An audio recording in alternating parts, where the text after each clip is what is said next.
एक बार की बात है, एक राज्य में बहुत ही सुंदर राजकुमारी थी। दूर दूर से राजकुमार उसका हाथ मांगने के लिए आते थे, लेकिन वो सबको मना कर देती। एक बार महल में खेलते हुए उसे उसके बचपन की एक पुरानी बॉल मिली। वह उस बॉल को देखकर बोली, काश मैं फिर से बच्ची बन जाती। यह कहकर उसने गेंद को जोर से आसमान की तरफ उछाला। फिर वो उस गेंद को लेके पार्क में आ गई और वहां वो उसके साथ खेलने लगी। उसे जोर जोर से हवा में उछालने लगी। एक और बार उसने गेंद को जोर से हवा में फेंका और उसके पीछे दौड़ने लगी।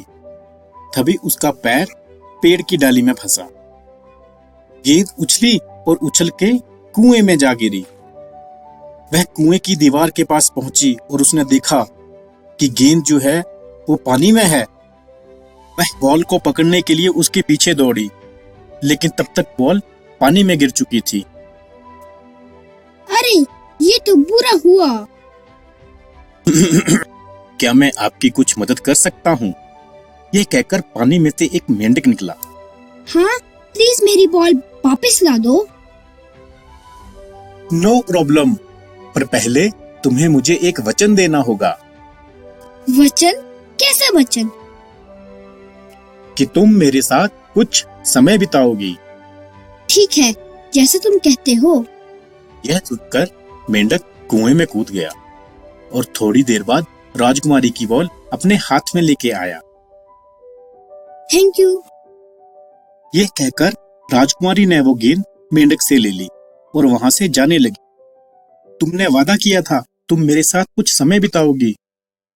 लेकिन राजकुमारी ने मेंढक की वो बात अनसुनी कर दी और वहां से चली गई।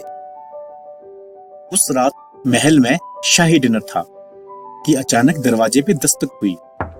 दरबान ने दरवाजा खोला तो वहां कोई नहीं था। उसने नीचे देखा तो एक मेंढक खड़ा था। मेंढक ने गला साफ किया और कहा, राजकुमारी ने मुझे वचन दिया था कि वो मेरे साथ कुछ समय बिताएगी, इसलिए मैं यहाँ आ गया। राजा ने पूछा, बेटी, क्या सच में तुमने इससे कोई ऐसा वादा किया है? हाँ, शायद। प्लीज कम इन। नौकर ने मेंढक के लिए टेबल पर फटाफट एक जगह बना दी। मेंढक कूदा और वहां पर जाकर बैठ गया। बातचीत शुरू हुई। राजकुमारी भी कुछ कहना चाहती थी, लेकिन तभी राजा ने उसे चुप रहने का इशारा किया और कहा, मेरे पास और भी सलाहकार हैं, विश्वास करो। मेंढक वहां पर यह सब कुछ देख रहा था। उसने कहा, माफ कीजिए महाराज, पर मुझे लगता है कि हमें सभी के विचारों का सम्मान करना चाहिए। अगर राजकुमारी कुछ कहना चाहती हैं तो हमें उसे सुन लेना चाहिए। राजकुमारी ने मेंढक की तरफ देखा और सोचा कि इतना छोटा जानवर इतनी अच्छी बात कैसे कर सकता है। डिनर के बाद मेंढक ने राज परिवार से अलविदा लेते हुए कहा, डिनर के लिए धन्यवाद राजकुमारी। रुको, अभी हम गार्डन में वॉक करने जा सकते हैं।